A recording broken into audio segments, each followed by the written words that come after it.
Allah subhanahu wa ta'ala says, Bismillahir Rahmanir Rahim. La yastawil qa'idun. Not equal. So Allah is doing a little comparison here now.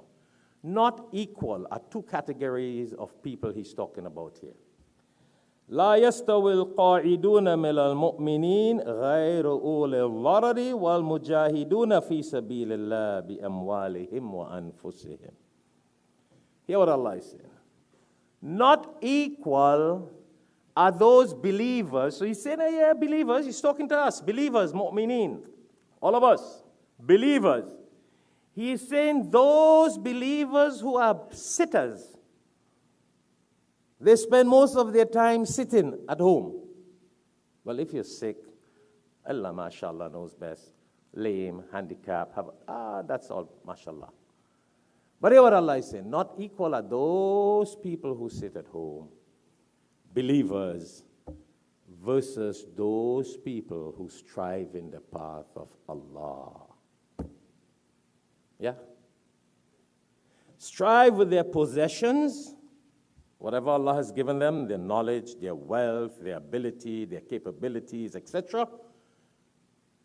Anfusihim, themselves.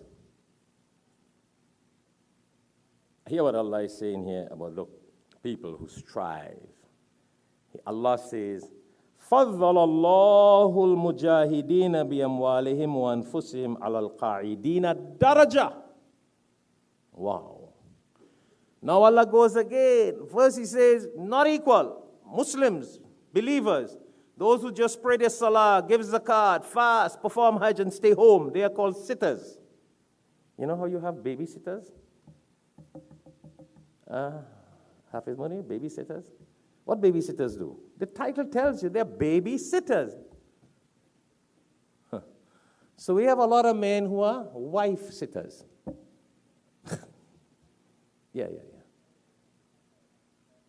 Yeah, wives sitters. When it comes to business, they're moving. They are movers, activists. Come to vacation, they are travelers. Yeah?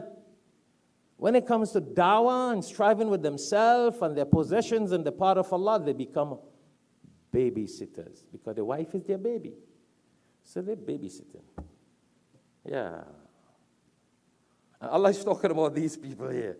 Qa'idun. Go listen. Don't go say Shaikh Shafayat said that. Go check Surah An-Nisa, chapter 4, verse 95. Allah is saying those believers who pray and fast and do all the 9 yards. Hear what he's saying, eh? He's saying, وَكُلَّ وَعَدَ اللَّهُ الْحُسْنَى. He says, yes, the babysitters will get blessings. It's a good deed. Husna, it's a good deed. It's good. Stay home and babysit. That's good. But what he says here, فَضَّلَ اللَّهُ الْمُجَاهِدِينَ بِأَمْوَالِهِمْ وَأَنفُسِهِمْ عَلَى الْقَائِدِينَ دَرَجَةً. Allah says, but there is a different rank, there is a different status that Allah has given to those who go in the path of Allah and spend time and strive with themselves and their time and their wealth and their knowledge and their possessions and their skills and their abilities and their capabilities. Allah says, Allah has granted them a different darajah. Oh, this is a powerful verse. This is a powerful motivation to me. Unfortunately, the pandemic had us as a bunch of sitters, but we had no choice. We had to sit. But every time I read this verse, it makes me feel to get up and move a little more. I feel like I'm not moving. Yeah. Because we want to get a darajah. When it comes to business and our job and our career and our profession, we're not babysitters. We're not wife sitter. We're not a wife sitter. Oh, we out all over the world. We're doing business 8 to 4, 12 to 12, 8 to 8. If the day has 25 hours, we would be outside doing it. But when it comes to going in the path of Allah, yeah, Brother Wazim, suddenly we have a babysitting job. Got a babysitting. Go check this verse, study it a little bit. It's a very sad situation when this is a responsibility on this ummah of the Prophet sallallahu alaihi wasallam. for us to get up and move, because Allah has promised a different daraja. Darajat minhu wa maghfiratun wa rahmah. Wa kana Allahu ghafur rahim. In the next verse, 96, hear what Allah says. Their daraja is of a different level. Allah says He will forgive them, He will shower His mercy on them, and He will accept them. So we home babysitting, not the babies, because you have a babysitter, or you send the baby to school in the nursery. Isn't that what we do? Is that what we do, Tawsi? But they babysit the wife. Dawah time. Business time? No. Poor wife got to see for herself. Home.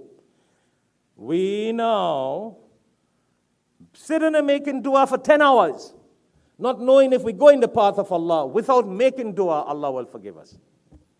If we go in the path of Allah and spend our time and spend our effort and use our knowledge and our skills and our abilities and capabilities, Allah will forgive us, Allah will shower His mercy on us, and Allah will grant us Jannah. Allahu Akbar. That's a promise. Look, see in the verse.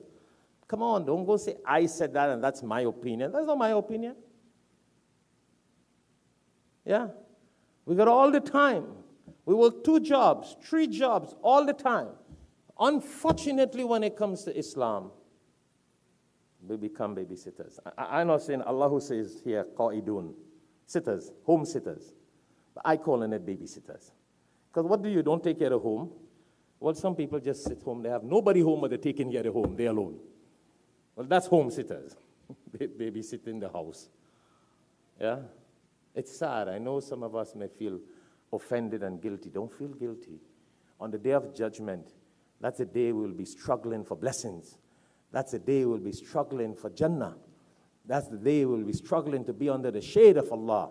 And here Allah has promised us daraja, different level of acceptance and forgiveness. It's a fadl from Allah, a favor from Allah. You know, my brothers and sisters, conclude, I need to share with you, and I know we have viewers all over the world who look at our khutbahs here. I just came back from South Africa a few days ago. I did, mashallah, went, mashallah, and I experienced that. There are a group of people, and many groups of people. There was this team I went with called Proclaim Dawah Team, mashallah. Attorney who is in a business for 22 years, successful, rich businessman. He was there with us, going to the areas where poor people were, in the village. Go check out alhikmattv, Alhikmat YouTube, and Facebook, etc. You will see. He was there with us sharing food for the poor. And I wanted to go see that. And I wanted to be part of that. I mean villages, poor people. They call them squatters. Some of us may not even talk to squatters. Some of us don't even talk to people who live in small homes in America. We don't have time for the small home owners. Here, these were people who were going on in the village, poor people who were squatters in South Africa. I went there and I experienced that. And Brother Shamir is my witness. Brother Shamir was there on one of the truck sharing food also. They do this twice a week in 2 different villages. And people were just accepting Islam. Yeah, people were lined up accepting Islam. Subhanallah. There was a man who built a little masjid behind his home. Masjid maybe the width of, maybe the size from here to there, behind his home. Some of you will build a gazebo behind our house to go and take a little drink now and then. And I mean halal drink. You spend thousands of dollars to put up a gazebo, which is mashallah. Here this poor convert brother, convert, African convert brother, beautiful, built a little thing like this behind his home. Some of us got bigger than this to put storage that you buy from Walmart and have no use for. Had a little house like that. I went into their home to do dawah with these people who came into the fold of Islam. Movers, mashallah, very motivated.